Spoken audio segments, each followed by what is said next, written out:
Good afternoon, good evening, good morning, whenever the fuck you're watching this episode. It's another episode of the Blitz brought to you by Backyard Sports. Got the whole panel here.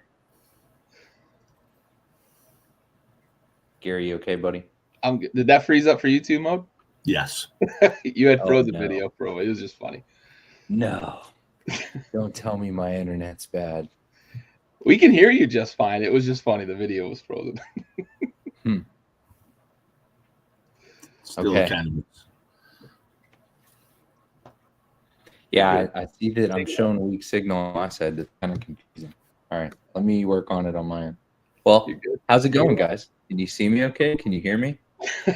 We can hear you just fine, for sure. All right, well, then I'll hop off and figure this out. Oh, shit. While he figures that out, Mode, how you doing, man? Excellent. Good. What's going on? You know, we're hanging in there. We're hanging in there. We'll wait for Raul for just a moment. But how do you feel about losing both your coordinators? Let's talk about that before we get into the playoff game. So Aaron Glenn goes to the Jets, and Ben Johnson goes to the Bears, and has the most awkward introduction statement where he tries to troll the NFC North a little bit. But I want to get your thoughts on losing both your coordinators. How do you see that going in 2025 and beyond? Yeah, I mean, we kind of knew this was going to happen. Ben probably should have been gone last year. Yeah, you know, it is what it is. It's to be expected. I would have probably had some questions if Aaron Glenn didn't get a job, and it seemed like for like a month now the Jets' job was basically going to be his. I mean, unless he bombed the interview or something like that. And then Ben was just gone. Yeah, I think I've said it a few times. I think Aaron Glenn is going to be the better head coach. I have to really hope that that's true, because now it's like, fuck Ben Johnson, right? Yeah. I mean, not because we don't appreciate Ben Johnson, but because I do. I mean, I appreciate everything he did in Detroit, but fuck, now he's fucked. Going to the Bears. Enemy number one. Listen, I mean, that's from a roster perspective, that's probably the job to take. I don't know about working with polls. We'll see. I don't know about, the entire upper management ownership of the Bears. That could be a problem. But I mean, if you're going to look at a roster that was available in the NFL right now, that's probably the one I would pick. Maybe you can convince somebody there to draft a logical position and not, a wide receiver. But yeah, that or Jacksonville would have been the two. And there really wasn't ever a buzz about Jacksonville. So the Raiders' job was the other big one, and that's a dumpster fire, both roster-wise and management-wise. Yeah, I mean, I think it can be tough for Detroit, but I think Detroit at the end of the day is Dan Campbell. Dan Campbell's the one who, promoted those guys, brought them along. His system. We'll see. It's always tough to lose both coordinators, but. Yeah, I agree with you. I think Aaron Glenn is going to be a better head coach. I think he's a better player coach, and I think what's that? He's a leader, right? I also look at what happened in Ben Johnson's introductory interview, and I kind of think maybe like we dodged a bullet last year with kind of walking away from that, as the story is coming out now that Adam Peters is actually the one that canceled the flight, despite the news last year was like Ben Johnson told him to turn the plane around. We're never going to know the truth about that. No. But unfortunately, it's kind of like the employer-employee, like, you're fired, you can't fire me, I quit. Yep. Yeah, for sure. So I look at it like maybe we dodged a little bit of a bullet. I think Ben Johnson is probably going to be a guy who, if and maybe when he fails at this first head coaching job, is going to go back to being like a very, very good OC, and that's just where he belongs. Just fair. Stay behind the curtain, stay behind the veil of a strong head coach, and just go fucking make up gimmick, fake fumble plays, and have fun. I mean, I would love to wish the guy. I'm not mad at that. I can't wish him the best, because now he's in Chicago. But I do want to say, though, real quick before we move on to the next thing, the thing with the coordinators is everybody bitching about the interview process. It's first and foremost, if that affects your ability to be ready for your next game when you're in the playoffs. Actually, not if. It doesn't. These guys are professionals. I don't think it has anything to do with anything. Anybody would have still loved to fucking win a playoff game. Sure. And Ben Johnson's getting a lot of flack, and Aaron Glenn's not getting the same flack. One side put up 31 points, the other side let up, well, 40. Not 40 some points, but yeah, it is what it is. So, I think he's getting a hall pass because of the injuries. I think there's a lot and he absolutely deserves it. But I think you put up 31 points in a fucking playoff game if you're Ben Johnson. I mean, the things Jared Goff did in that game are not your fault. Yeah, for sure. I agree. I look at it. Aaron Glenn, I think, is much more of a leader of men, as you put it, a leader. And I think he's going to be successful. I just hope that the Jets get out of his way, because that's a very dysfunctional organization, unfortunately. Right. But he's beloved there. He was a first-round draft pick there, and I think they're going to give him some of the keys to the castle, if not all, when it comes to kind of buying the groceries and making the meal. Whereas Ben Johnson is going into a situation where Ryan Poles literally wouldn't interview certain candidates because he thought they were going to take away power from him. I think that's a very bad situation to go to in Chicago, despite what everybody wants to say. He's got Caleb Williams, he's got Rome Odunze, he's got DJ Moore, he's got all the weapons you want. Just build the offensive line, yada yada. That organization is fucking tough. It's tough for sure. Yeah, the big thing. I think the big thing for the Lions will be like what coaches do they take with them? Yeah. How much of the staff are they going to poach? Right. For sure. Those position coaches, Philly found out last year. Those position coaches fucking matter. Yeah, absolutely. I agree, 100%. All right, Raul. I bought enough time. We talked coaches. Let's talk playoffs, dude. Take it away. Dude, I have no idea if I'm good yet. Do I sound okay? Am I? You sound okay. Now you said that. Great. I'm being outsmarted by a new router, and it's digital. So I just switched my computer to high priority to see if it and relogged out, and then I don't know what Skynet is taking over. And I am fucking trying, dog. That's what I'm doing. We had a great weekend of football. I think, we'll get to the final game, I suppose. But in the meantime, I guess we have to start by ripping off probably the most controversial Band-Aid of the weekend, and that's 14-23. Houston loses to Kansas City. I'm on the loser island. Thank you, Senior. Much appreciated, sir. Good to see you. Leader, I did have to dust the snow off my antenna. Luckily, we only had to deal with it for about 24 hours. We got a good melt the next day. It was solid. But, man, drama. I think there's a lot of heat going towards the Chiefs, a lot of of course the Chiefs. A lot of people need to realize, too, that the officiating may not completely be in the Chiefs' control, but that doesn't necessarily mean that the officiating is okay or acceptable. That's the problem. It's not necessarily the Chiefs. It's the fact that the refs are favoring the Chiefs. So it's also not in their favor if you look at the breakdown that I've been seeing lately, too. This year, last year, and since Pat Mahomes has been the quarterback in KC, they rank close to the bottom in penalties drawn, roughing the passer penalties drawn, situational third and fourth down penalties when everybody says it matters. So again, I think it's magnifying glass a little bit. We're talking back to Tom Brady Patriots. There were a couple. Both those roughing calls were shit.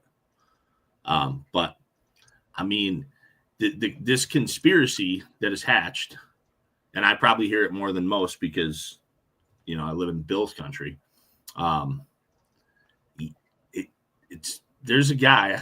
I don't remember the dude's name. I was going to share the video, but none of you guys had the platform. But nice, thank you, Gary. It shows it, and if you go look, it's crazy.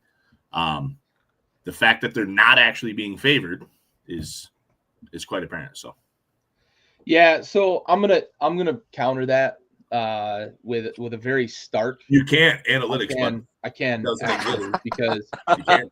there's a very stark factual evidentiary Oh, statistic that's damn. been put together. Don't start breaking out. Fuck off. Fuck off These immediately, the dude. statistics are skewed by the fact that it's the regular season and most of those penalties are binary penalties. So I have this conversation with like Cowboys fans often because Cowboys fans like say, "Oh, we're the most penalized team in the league." Yes, 90% of those are binary penalties. By binary penalties, I mean false start, illegal formation, illegal shift, offsides on the defense.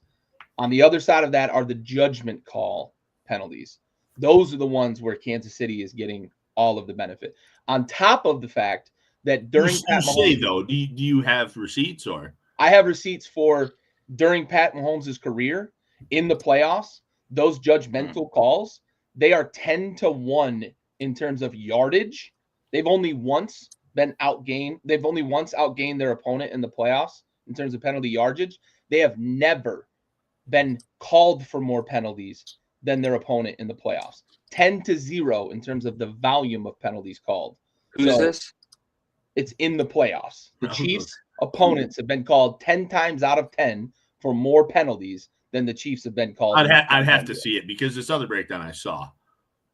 Yeah, sure. I can grab. I'll grab it. I'll bring Don't it. grab it right now. I mean, we got a show to do. Just grab it and post it later. Yeah. Sure. Absolutely. I would love to. I need to see it because again, I saw the other one, so I was like, "Oh, this is interesting." I need sources cited here. Yeah. Yeah. Cite your studies, sir. I mean, it was all over TV today, so It's sound science here on the Blitz. Okay. Sound science. Okay. We want the facts. This is good, solid integrity in our journalism and our talk and our podcasting, if you will. I don't know. Damn leader. Damn. Well, all right. So any other takeaways aside from, Chiefs moves on, AFC Conference Championship? Houston, they beat themselves before the game started. It told me everything I needed to hear about them after the game when they were complaining about the penalties, and we knew it was us against the world. We knew the refs were going to be on their side. You beat yourself before the game. Houston still had a chance to win this game. Your kicker sucks. It's a mess. And Houston was never going to be the better team. This Kansas City team is just living on fucking hopes, dreams, and Andy Reid's cheeseburger farts to win these fucking close games. The one part I want to go back to the Kansas City thing for just a moment. The part that I don't want to watch is Pat Mahomes dance, and then go straight to the ground and get a penalty flag when Houston players hit each other. I don't want to see him run to the sideline, then stop, and the defender put one hand on him and he flop out of bounds like he's fucking LeBron James or James Harden. That is the stuff we need to put a stop to because it looks like shit. It's unwatchable. It's bad for the game. And the officials did crack down on those sideline things. It was like there was two good ones. There was one really blatant obvious one where Mahomes like flailed coming out, and they didn't bite. So kudos to them. Right. I think they've gotten better at that too. Another, Caleb Williams has become a master of that. Yep. He likes to do that sideline dance where it's I'm gonna get out, but I'm not really gonna get out, but I'm gonna get out. And then teams started hitting them at a certain point in the season, and the officials quit calling it. So, we need to see that more of that, across the league. But I was glad to see a couple times, Mahomes didn't get away with it. Yeah, I agree. But again, you got to score more than fucking 14 points in the playoffs. Well, that's the thing, right? We can complain about the officiating all we want. Houston played like shit. Houston's not a good football team right now. Right. If you got CJ Stroud and that's your fucking catalyst to what you can do, and he's supposed to be this elite up-and-comer, this young guy who's got a fucking bright future. Like 14 points ain't doing it for me, dog. Nope.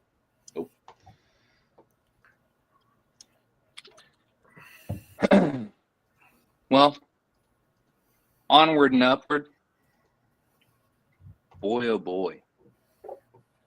So, I mean, we've got quite the soapbox coming. I don't know which one to really go for. As the mediator here, I don't really know who to go for here because I feel like I'm heartbroken, obviously, for Andy, partially here. And then I'm also pumped for Jaden Daniels as I have been all season, but I don't even know who to start with here. Listen, I'll go first because let me go first. You should let me go first. Okay. Well, because I think that like you should get to end it. I mean, It's true. The stuff to celebrate, right? Yeah. I mean, yeah. Fuck, man. What the fuck? No, I mean, I'm over it. I mean, I've been over it for a couple of days. Gary and I were texting that night. It's just I probably was a little drunk, but yeah. What's new? They yeah, man. Fucking listen. All I see, and I said it earlier with Ben Johnson, like 31 points on offense is good enough. It is, but it isn't. Like, it is normally, but in this scenario, because 31 wins every other game, right? So 31 in this scenario, when I said it against the Bills, you got to score 40 plus to win. They did and didn't win. That defense was tragic. However, okay, 38 points by Washington's offense, right? Because 7 of those points were FedEx ground shipment, courtesy of Jared Goff. I'm saying his fucking name French because he's all soft in this game. And I'm not mad at Goff. And I'm not going to be one of those fucking people who's like, oh, we fucking shouldn't have paid him all this shit. He did it twice this year. It was twice. Hit 2 of those games, and they fucking won one of them. The 2 games they lost, he was excellent. The Bills game, he was the fucking best quarterback on the field in the Bills game. Missed me with the Josh Allen shit. The guy threw for 500 yards and 5 touchdowns. Bad timing, man. Bad time to have a really, really fucking bad game. I mean, we'll talk the fumble first because it happened first. He fumbles inside the 15. You know, kudos to the Commanders' defense for popping the ball out, but even Brady was fucking livid with Goff when it happened. Like, you climbed the pocket, you did exactly what you were supposed to do, but you didn't protect the ball. And he gets pushed from behind, ball comes out. You take at least 3 off there, right? I mean, it's not a guaranteed 7, but you lose points there because you're already there. He throws that pick 6, gives points away, and then his interception in the end zone was probably the most deflating. I mean, the pick 6 was bad. He overshot a wide receiver by like 5 feet. But that pick 6 not the pick 6, but that pick in the end zone, like, Brady immediately was like, oh, the DB, excellent play. I'm like, bro, he underthrew a wide open wide receiver. And that DB had a lot of time to recover because of the throw. Goff just had a fucking bad game. The last pick, kind of irrelevant. I mean, desperation time. Jameson Williams, I mean, somebody said it, so I'm stealing this. I'm not going to try to act like it's my own, but somebody said in an NFL that has George Pickens, Jameson Williams has the worst decision-making in the league. And you're going to let that guy throw. Listen, no hate for Jameson Williams. I love J-Mo. But, I mean, I've never seen a play where he was in a position to throw the fucking football. Should he have tucked it away? Absolutely. Was he going to? No. Fuck no. I mean, again, I hate to blame it all on Goff, but I bet you if you ask Jared Goff right now whose fault it was, he's going to say his. He had a bad game. However, I mean, with all that said, I don't want to undermine what Washington did here, right? I mean, they come in and fucking, despite the defensive whatever, despite the talks everybody's saying of, the coordinator shouldn't be interviewing, fucking happens all the time. Shout out to him. I mean, we knew they were going to score a lot. I think Gary called this 46-48 or something like that when we talked before. I said that Detroit needed to get out and they needed to establish the run. They weren't really able to do that. But that's the problem with fucking Gibbs, right? Gibbs and Jameson Williams, when you're on the ball with him, is they fucking break off huge chunks. Montgomery wasn't right. I don't know that he should have played. Is what it is, man. You caught a hot team and you fucking dumped one. It sucks to lose. I'm not too upset, though. I mean, I was real upset that night, but fuck it, man. I think it's a good position to be in. Hopefully the defense won't. If this defense suffers the type of injuries it did this year and next year, then the Bobby Lane curse is back. That's the only fucking explanation. So, but yeah, shout out to Washington. I mean, I guess I have to root for him now. The only other viable option I had fucking died last week. So, yeah. Gary, red carpet, take it away. Yeah, and you and I talked about. I'm not a guy. I talk shit. I'm going to take a bit of a victory lap though. I'm not going to dump on the Lions because the Lions, great team, juggernaut. I think the problem that they ended up having is they just didn't have the horses on defense to stop the offense when they got to 3rd and 4th down. You mentioned Gibbs, J-Mo hitting home runs. Montgomery wasn't right. Montgomery is the methodical guy that moves the ball. 3 runs and a first down, 3 runs and a first down. And that's what can take the steam and the wind out of the sails of the opponent. That's what Washington did in this game offensively. And that's what they did against Tampa. That's what they've done for the last 6 weeks. It is an offense that gets to 3rd down and 6, and they say, yep, we've got 2 downs with Jaden Daniels to go get a first down, and we've been the best team in the league on 4th down. It is a team that extends drives. It is a team that has just infinite confidence in this fucking rookie quarterback that you shouldn't have this level of confidence in a rookie quarterback. He's not Vic Fangio said it. He's not playing like a rookie quarterback. He's 20 games into a season now. He's not a rookie quarterback anymore. He hasn't been a rookie all year. He's fucking special. And it is just this like unbelievable fucking ride. I've seen people on social media, other Commanders fans, like, I don't know what to do with my hands because I don't know how to handle my team being good. There's this one dude, he looks like Bubbles from Trailer Park Boys. And he's just like, what do other fans do when their team is good? Because we don't know what to do. Do you talk shit? I've been humble my whole life because my team has just sucked, I think, right? Like we just don't know what to do because it's been so long. It is the most unbelievable fucking feeling to be in a conference championship. Well, you talk shit this week. Yeah, because it's Philly. Sure. It starts now. Yeah, because it's Philly. It hasn't already. Yep. But I'm gonna put it on the show. I explained this to my daughter, both of my daughters, during this game. I don't have another team, right? And there's a lot of Washington fans that are very similar to me. I follow the Wizards. I think I said a little bit of this last week on the show. But I explained it like in the moment to my daughters because they put the graphic up. This is my team. This is my professional team. This is my college team. Like, I follow other teams, but there's nothing that I have the same level of passion for as this team. 30 fucking years since our last conference championship game. 12 years since we won a playoff game in the divisional round. Like, it won a playoff game. It's unbelievable. In just winning them on the road against the opponents we're beating. Watching Jaden, I went into this game with the same feeling. I told you this, Mode, when Baker was driving down the field in the last Tampa Bay possession, and it looked like they may go in and score a touchdown before they made the stop and he had to kick a field goal. I didn't care if they scored a touchdown because I've come fucking 180 degrees with this team because I'm just like, you know what? If they score, as long as there's a minute and a half or so left on the clock, Jaden's going to go score a touchdown. And every single time that Detroit got back into this game, I didn't get really like worked up and worried because like Jaden looked like he was going to look to start this game, and he continued it throughout the whole game. And whenever Detroit got within a field goal, I was like, well, we're about to go up 10. They got within a field goal. Well, we went down and got back up 10.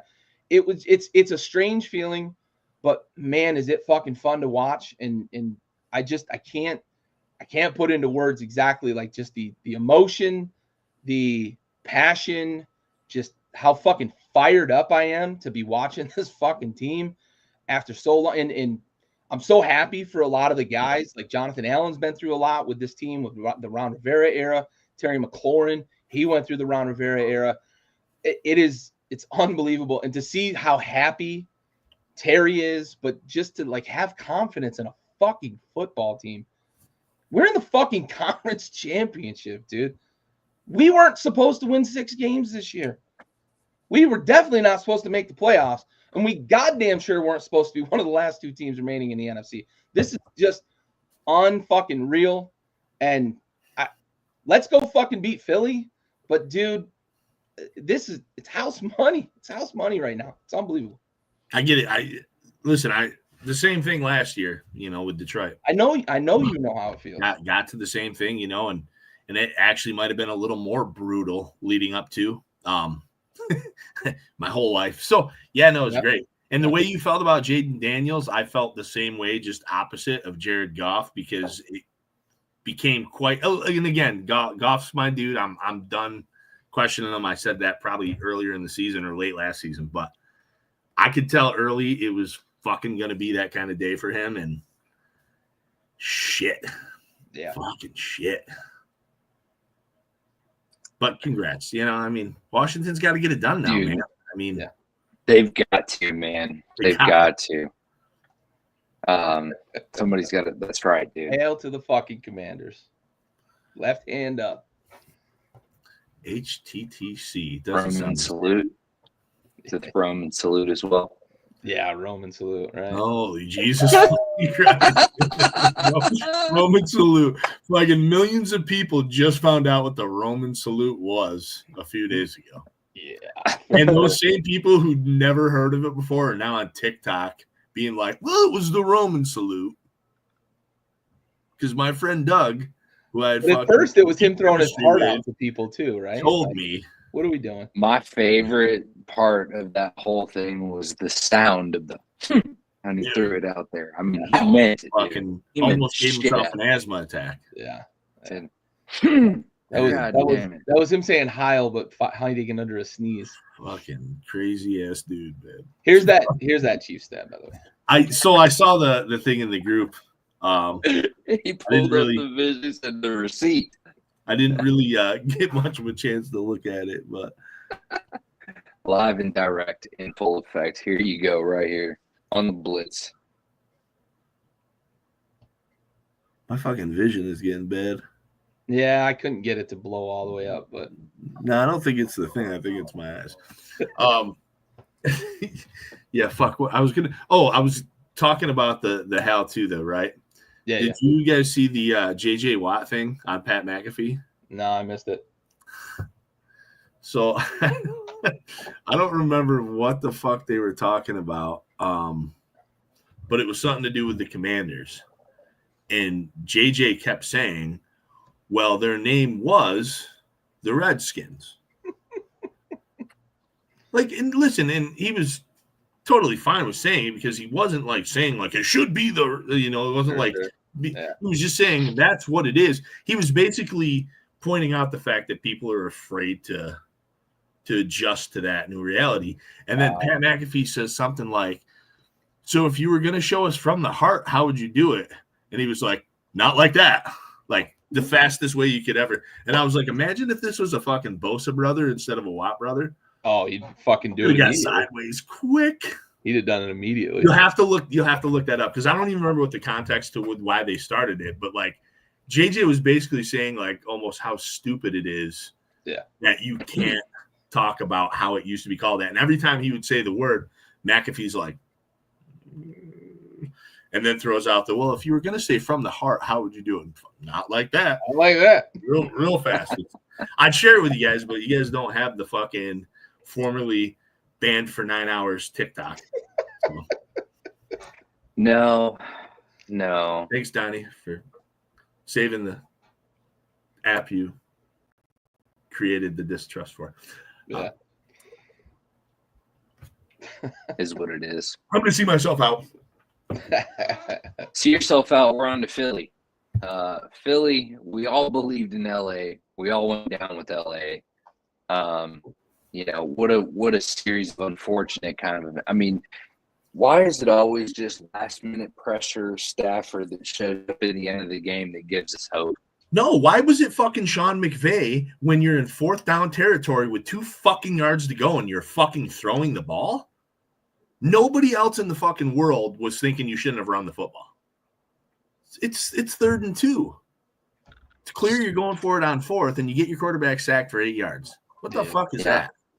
Yeah, he was off that Sarkeesian pack. You have to run that football. I don't care if you lose a yard. Then it's 4th and 3. Yeah. It's like worst case scenario there. Kyron Williams, like, we can't get a yard. We can't get 2 yards. They probably get the fucking first down. I don't understand that at all. I'll never. That to me is one of the worst looks I've ever seen in the NFL. This was a bad game kind of through and through for the Rams. I thought McVay's play calling from about the start of the second quarter through about the halfway mark of the fourth quarter was real suspect, real conservative. I think that Kyron Williams' fumbles may have scared him a bit. They recovered one of them, but he lost one of them in a pretty crucial situation. So I think it scared him a little bit. He went very vanilla, very conservative in a game that his defense was playing very well. And then when Barkley broke off that touchdown run, I think it just became like an all bets are off type deal. And he finally started to get aggressive again on offense.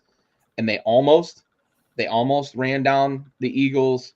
Very like unfortunate 4th down where Puka doesn't quite get broken off the route and Stafford kind of throws it a little high.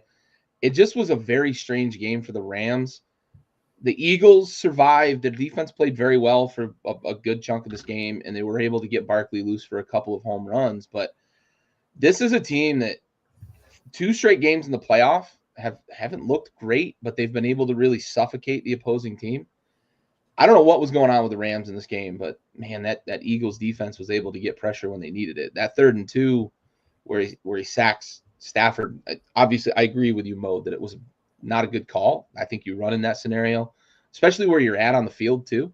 But just Pete Carroll and fucking Russell Wilson think you run in that scenario. Yeah, right. For sure. But coming out of this game, man, Philly, Jalen Hurts was a liability for a large part of this game because of the knee. Took that safety because he couldn't move. I don't understand the play calling offensively for Philly when you could clearly tell that Jalen Hurts was not going to be able to move, and you call a pass play from your own fucking 2-yard line. Then he takes a safety and really kind of changes the momentum of the game. But just a very strange, very sloppy game. I know the snow was a big factor, but LA just seemed scared for about a half of this game, 2/3 of this game. They really felt like they were just being very conservative, very vanilla until Philly stretched it out to 3 scores, and then they decided they were going to get fucking aggressive. They're the worst coach and the worst quarterback combo in the playoffs, and here they are. Mm-hmm.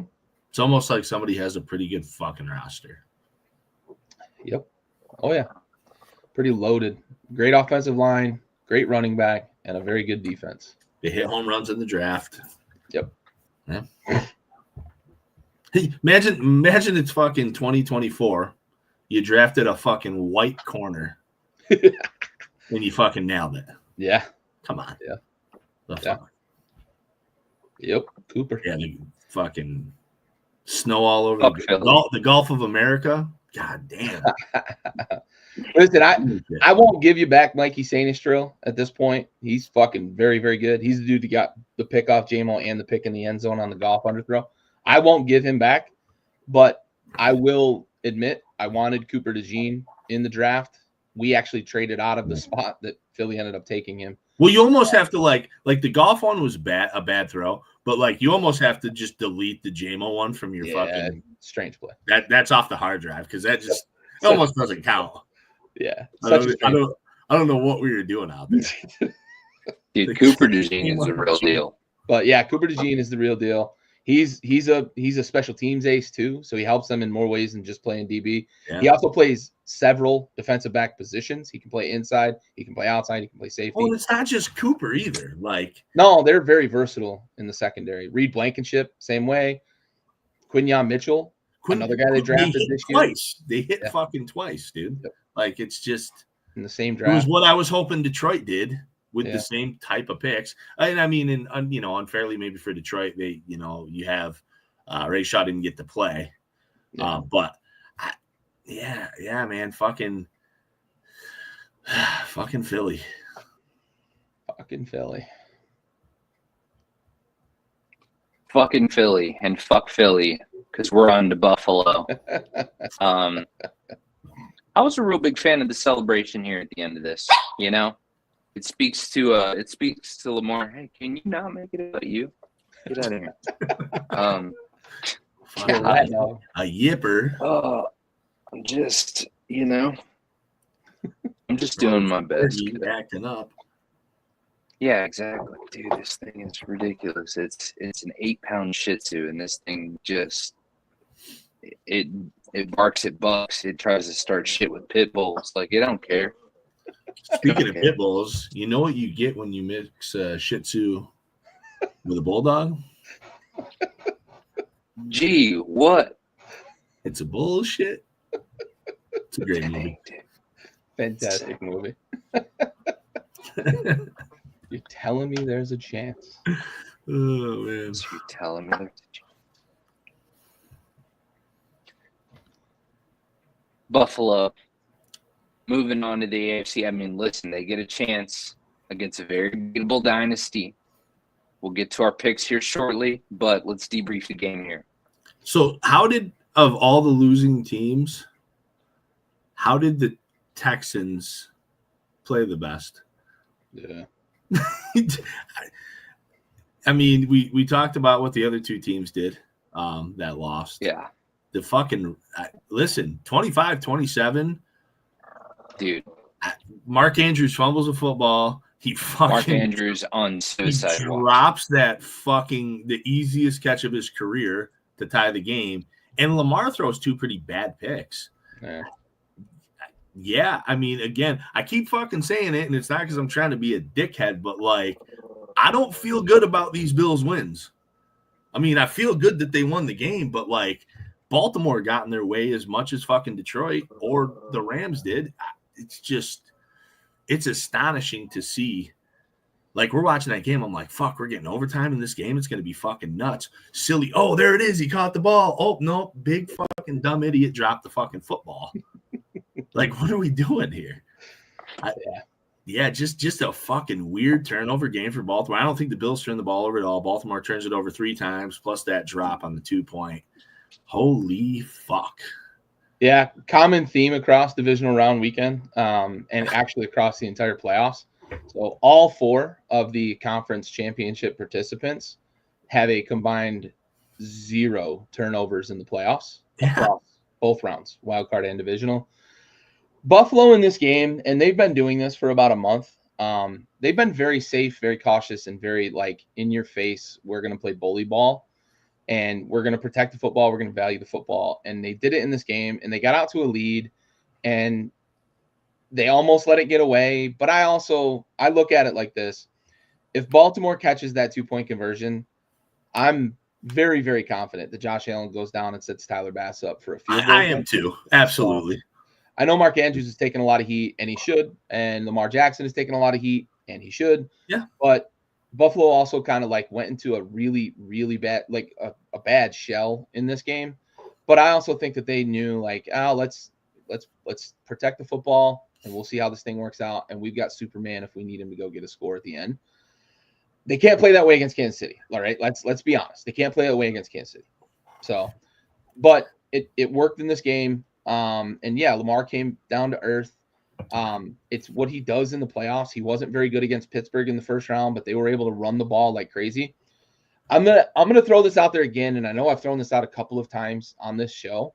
It's the argument that I have for, like, why Lamar shouldn't have won the MVP last year. It's the argument for why I don't think Lamar should win the MVP this year. I think he's going to, but I don't think he should. If after every single loss of your career, the first thing that people say is your running backs didn't get enough touches this year, it's Derrick Henry. They're 9-0 when Derrick Henry has 20 carries this year. They're like 1-6 out there, whatever it is. They've got like one win where he's got less than 20 carries. If after every single loss, that's the biggest knock on you, you're probably not really like a valuable player to your team. You are an electric player. You do a lot of things and you do a lot of stat counting. But as far as MVP goes, Lamar Jackson is not what I've called Josh Allen this year. Lamar Jackson is not a rising tide for this team. He does not make people around him better. He makes other people around him operate in space that they normally wouldn't have, but he does not make people around him better. On top of that, the Baltimore Ravens as an organization would rather lose a game 27-25 where Lamar Jackson has 300 yards passing and a couple of touchdowns than win a game where Lamar Jackson hands the ball off 25 times, throws for 100 yards, and doesn't throw for a touchdown.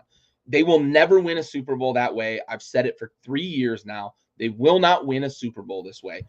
And it is the number one reason why I don't think Lamar Jackson is a guy who belongs in the MVP conversation if we take the award for what it actually is, and it's the guy that brings the most value to a team. I just don't think Lamar Jackson is that. Well, so now this year is the first time I've ever heard it, is they're saying that the MVP is the most valuable player to the league. You've seen it, obviously, right? Yeah, I've seen it. I've never heard that until this year. It's a dumb take. Bounces around now. Yeah. I've never thought of it that way. It's a dumb take. So it's weird. Yeah. Yep.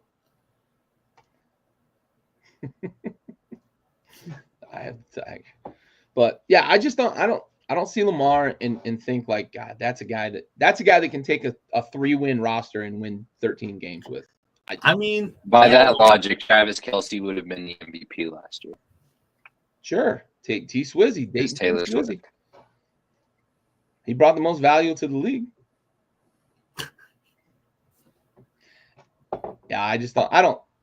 The MVP conversation is just such a weird conversation, but because it's not what it is. Like right. They should just change the name of it. I mean, right. it's the best player on the right. best team or something to that effect. Right. I don't know. The biggest problem they had this year is that the quarterback on the team with the best record was fucking dog shit. Like by his standards, especially, he was dog shit. Well, I mean, you could just give it to Joe Burrow, I guess, or something. Because I mean, there's that crowd's out there. I know. I don't know. They exist. They do exist. They exist. They do. Like M&Ms. They do. And Santa Claus. They do exist. Well, for those of you guys who've never watched the show before, we're a veteran-owned podcast, and we dedicate every episode of our podcast to a fallen service member in our Folds of Honor sponsor segment that we call our Salute Service.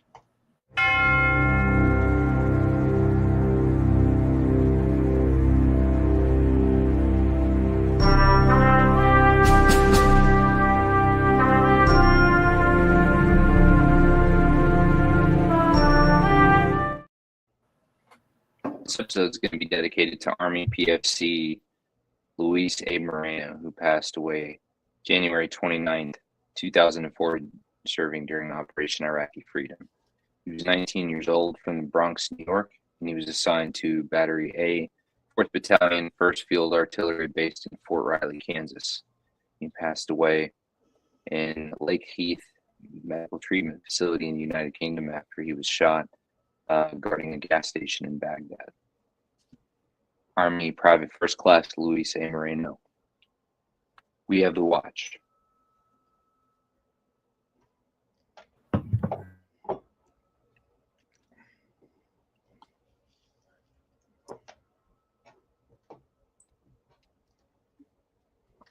Oh, man. And so now, the worst transition in podcast history. Flash. As we move on to the NFL Conference Championship preview.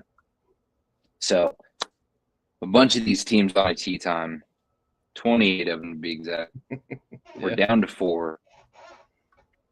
AFC matchup, NFC matchup. Let's start with the NFC.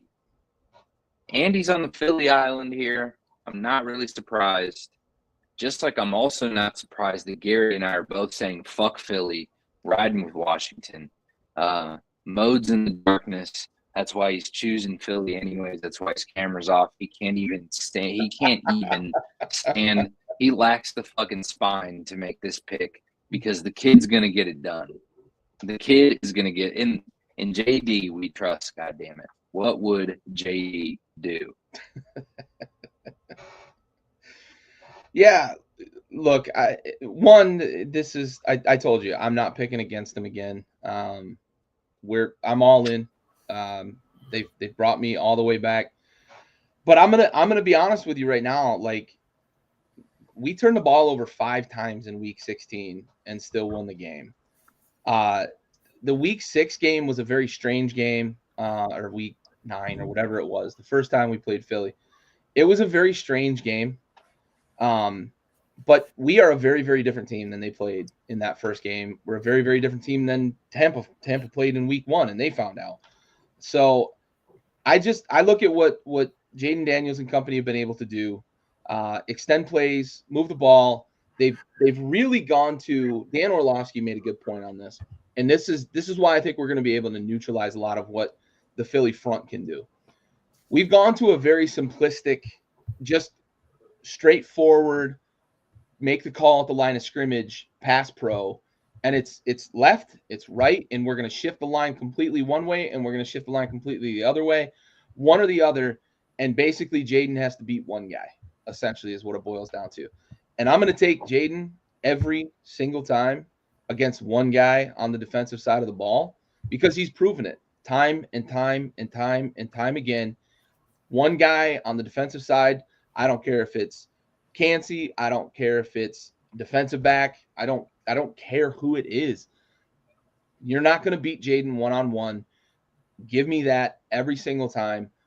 I do wonder if Philly is going to change their approach because Jaden Daniels is the number 1 quarterback in the league in the last 6 weeks, and he's number 2 across the entire season against the Blitz when it comes to QBR.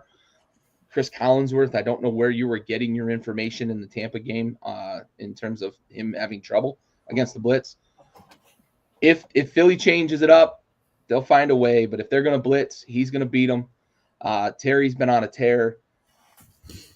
Give me Jaden in that matchup every time. I'm going to bring this up because it's been a stat that's flying around. Conference championship games, he's the 5th rookie since 1984 to start a conference championship game. All 4 of the previous 4, Ben Roethlisberger, Brock Purdy, and 2 others. One was Mark Sanchez, and then 1985, the Rams. I forget his fucking name now, but all 4 of those guys had a top 4 scoring defense. Washington ranks 18th in the league in scoring defense, and they're putting everything on this rookie quarterback. Let's go. We ride with 5, man. Man, I fucking hope so. I picked riding with 5. I picked Washington Vegas too, is not right? riding with 5. No, you picked. I did. This is reverse psychology because I'm look at my shit. I'm like 4-6, in these playoffs. So yeah, let's have a better weekend. Well, or I mean, I too is you want me to have you keep the bad mojo, right? You want me to have the time of my life. The bad mojo. You want me to do what I'm doing? Yeah. Well, and a lot of these things too, when we were picking at home, is I was like, I'm fucking picking this team, but I'm hoping this team wins. Yeah. And I did that a couple times. And last week I just kind of got my ass whooped. Obviously, the Lions game. I went balls to the wall in my dark horse picks. That's why I was disappointed because I felt like the Rams and the Ravens both robbed me a little bit because I thought those teams both should have won. But yeah, reverse psychology. That's what we're doing this week. Fuck Philly. Nobody wants Philly to win, right? Listen, Senior, Gary hopes so. I think we all hope so. Except Philly. The only thing my wife said at the beginning of the playoffs is Jen was like, it's going to be fucking Philly in Kansas City again, isn't it? I don't want to see that shit. Yeah. And I'm like, well, nobody wants to see that stuff either. It's like we finally got San Fran kicked the fuck out of the club this year. Right. So we could quit watching that movie. And here the fuck we are. So, I think the bigger discussion topic, and it may not be. I think the big discussion topic, and it may not be for the podcast, is why the impression of your wife sounded like that. But we'll let that go. That's how she sounds. I think when we see the United States map, and it shows like America's picked team this week, I have to imagine it's going to be a small circle around the city of Kansas City. No, well, I'm talking about just for this Philly game. All right, around the city of Philadelphia. Assuming people are going to be Washington fans. Yeah. Philly's just got a fucking unlikable fan base, unlikable city, bunch of bullshit. Yeah. I mean, we rock with Rocky, but other than that, they moved the fucking statue. Yeah. What kind of bullshit is this? Bro, I went to Philly. Bullshit. I went to Philly, dude, and it was bullshit there. I didn't enjoy it. No, I'm just kidding. I actually liked Philly. I did enjoy Philly when I was there. I tried to say I didn't, but it was okay. He backpedaled. Well, listen, it's tough Vegas, because you want to be a dickhead because it's Philly, but I actually did have a really nice experience there, so I can't lie. I'm gonna try to finish the line. I had this kind of creative segment into this that you stepped on 3 times, so I'm just gonna say it now. Gary, you're riding with 5. Vegas is riding with 6 to Philly. -6 favorites at home, 47.5 over under. I feel like it would have sounded better the first time, but it's fine. Listen, I'm sorry I couldn't fucking hear you. You sound like the fucking T2. Every Does time it sound you go to bad speak, for real? It's like you're in and out a little bit. It's like the Mr. Roboto voice. And I can't see your screen is glitchy, so I can't tell that you're about to speak.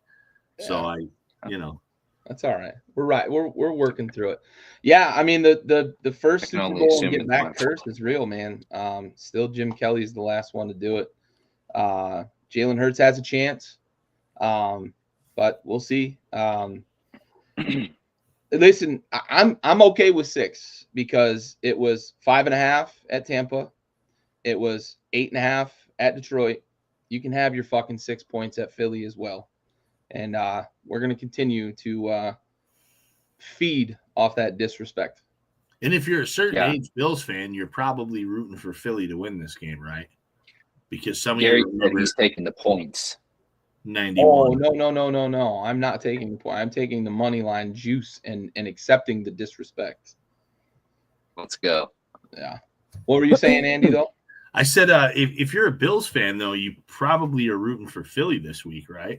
Because you remember 1991. 1991 season again, huh? Yeah. Really ain't do that to you. The ghost of Mark Rippon. Yeah. Listen, I'm a bit conflicted myself because if Buffalo and Washington make it, who are you gonna root for? Listen, I don't lose because if Buffalo wins, No, you lose. If it's Buffalo and Washington, you lose at Buffalo. You Make lose no a mistake. lot. You fucking lose if Washington loses. You are fucking. You go down. You are Washington through and through. You're Washington. It was a conference champion at that point, so good season. Yeah. I'd love to have to settle that conflict though. Give me Washington, give me Buffalo, and let's see what 1991 has to say. Fuck yeah. And I feel like Andy's choosing the safe route here. Reverse psychology again, Andy. Reverse psychology. Yeah. I feel like he's choosing violence. Really, is what this is. He's choosing violence because he's trying to be the anti-hero to kind of manifest this. And I appreciate the Swift reference there, by the way. You like that? I love it. He's over there rooting for the anti-hero, and he's willing to sacrifice his postseason record to make this happen. So shout out to the kid. Postseason records dusted. Dusted all the way into it now. It's a spoiler. 1-3 was rough last week. It's the spoiler on both accounts. Listen, I will say this though: Buffalo cannot play the game they played last week and win this game. Gary said it earlier. Yeah. I told people this all week, and people just are like, "Oh, you're hating." I'm like, "No, you can't because the Chiefs can play defense. Yeah. You can't do it."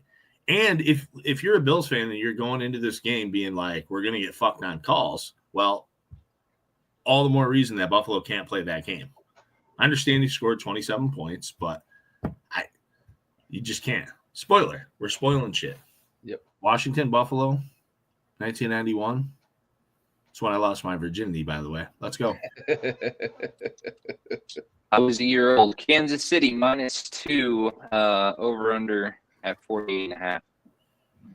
Yeah, here's the recipe, and here's why I think Buffalo has been vanilla for the last 6 weeks. 1, value the football. 2, this is the game they were knowing that they had to be ready for, and they were going to keep all the bullets in the chamber as long as they could. If Baltimore had tied that game up, I think we would have seen Buffalo's offense open it back up, and Josh would have taken them down to score. But since they didn't need it, the recipe for this game, 10 Josh Allen designed runs, 15 handoffs to James Cook, and let Josh put the cape on 4 or 5 times and just ask him to go get you a 3rd and 6 or a 4th and 3. That's the recipe for success for Buffalo. And I think that's the recipe that they've been keeping locked in the drawer until this game. And I think this Buffalo defense has something to offer this Kansas City offense that other teams can't. They have very good cover corners who can match up with the Travis Kelce, but can also spy on Mahomes and keep him from extending plays outside the pocket. Matt Milano and Terrell Bernard are very, very good in those roles. I think Taron Johnson is a guy who can make a play. Rasul Douglas is another guy you can match up with Kelce. He's big enough to cover him. And I don't want to diminish what Taylor Rapp and DeMar Hamlin. Now, I know Rapp with the injury, and we don't know what his availability is going to be, but they've played very, very good football at safety, 2 years removed from them losing 2 all-pro safeties in Micah Hyde and I forget the other guy's name, but they lost 2 all-pro safeties. They've got the weapons on defense. What's that? Poyer, yeah, Jordan Poyer, you're right. They've got the weapons on defense, and I haven't even talked about their ability to get after the passer. This Chiefs offensive line is not what the Chiefs offensive line was in the past for Mahomes. But you can't get after Mahomes because he's going to be like fucking tongue's going to be out. Yeah, dancing around trying to take a penalty. Just fuck, dude. He runs slower than fucking Kelce. Yeah, and they can't tackle him. He's just barely fast enough. He just gets away. Yep. I think this Bills defense though is going to and yep, absolutely. My dad mentions up in the middle. Ed Oliver through 2 games in the playoffs has had a fucking career revelation in the playoffs. So I picked him. I picked him at the beginning of the season. I said Josh Allen was good. It's addition by subtraction, losing Stephon Diggs, and it's been exactly that as we've gone through it. This Bills offense plays a lot of bully ball. James Cook is one of the best backs in the league. I think we're going to get 10 designed runs from Josh Allen this weekend, and we're going to see Buffalo empty the chamber for this game against Kansas City to get over the hump here and get back. Who's calling these games? Do we know what teams we have? Yeah, we're on. It's not Romo with the Bills game. I hope. Right? Brady's got Washington, and I think it should have been Brady. We needed Brady on the Bills Chiefs. Let me double check that. Actually, well, I'm telling you why we needed Brady for 2 reasons. Yeah. Because the greatness factor, gatekeeper.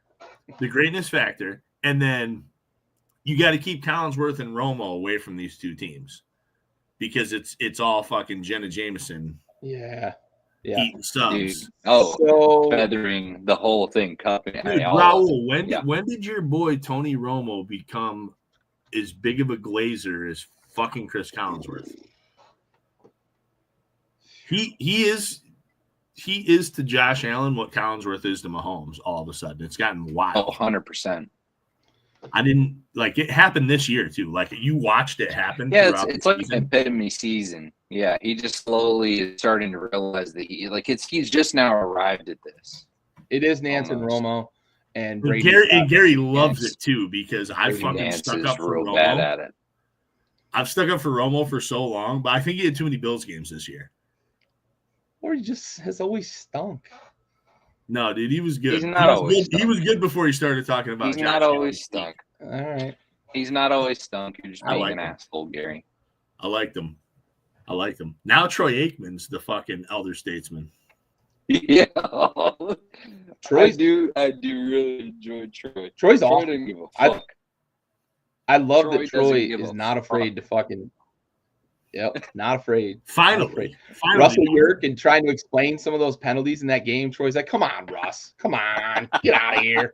Oh, he got too old for that shit though. All of a sudden, he was just like, "I'm not fucking doing it anymore." Not he's another one that over the last like 2 seasons. I feel like over the last 2 seasons, he's become this like get off my lawn fucking personality, and it's been great, dude. I'm not mad at it at all. Turned into Gary. He's like, fuck this shit. So you guys want to do this shit? I'm fucking done. You want to say I look like Jay-Z? Fuck it.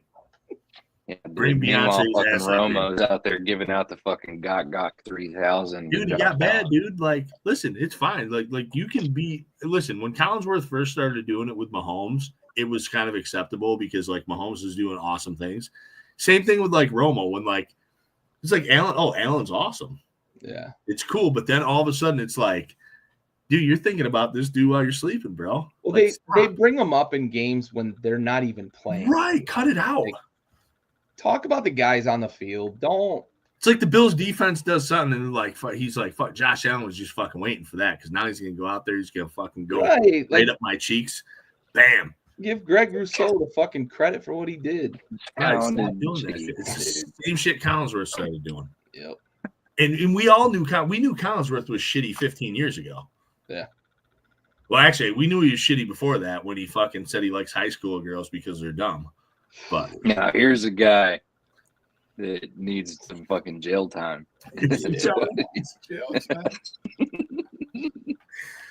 Now here's a guy who should fucking meet Chris Hansen. Fuck. Yeah.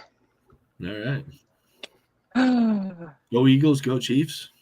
Left hand up. It's the reverse. Right out to you.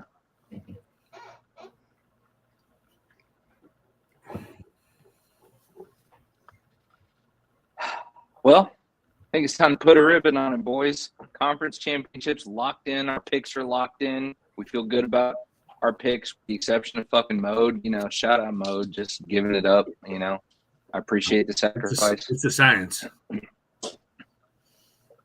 It's science, yeah. Yeah, he's going the fucking PG safe route, and that's fine. You know, we get it. He's a Swiftie through and through. No problem. It's not safe, dude. Look at my record. He loves Philly because it's a great time. It was a good time. Fucking Andy, great time Philly over here. Oh, here we go.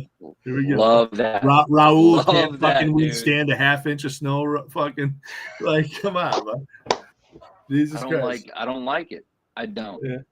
I don't. You don't complain about it being fucking 37 degrees. Yeah. It's unacceptable. Commanders are first at 3:00. Bills play the 6:30 game. Raul, I meant to send you the other day on Wednesday. It was fucking like -8, feels like -22 when I got up. I was like, this motherfucking shit. Because we were just talking about it like the day before. Bro, nuke the whole state. Yeah. Like, just be done with Dude, it. I've been in the teens here in Virginia for like a week. It was yesterday. I was like, layer back. I was fucked, man. I was like, this is bullshit. We need to open up that fucking ozone layer back. This is unacceptable. This shit is unacceptable. We might. We're getting there. We are. It's like we're planning. SpaceX is going up, and we're gonna open it. I'm taking it very high. Fuck those glaciers. Love the hand movements. Love the hand movements. All right, guys. Any closing thoughts, Gary? Left hand up, baby. We ride with 5. Let's go, Commanders. I never would have thought we'd be here, but here we fucking are, man. Second to last show. Yeah. Yeah, I don't think they fucking should be here. This is bullshit.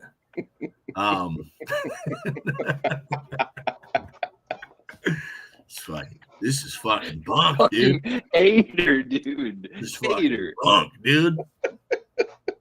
That's why I'm picking the Eagles, brother. Grease those fucking poles. No. Shane Gillis stand, dude. But yeah, no. It's been a pretty good playoff so far, right? I mean, I feel like all the shit. I've spent a lot of time bitching about like these teams should have done that, but like we had some good games.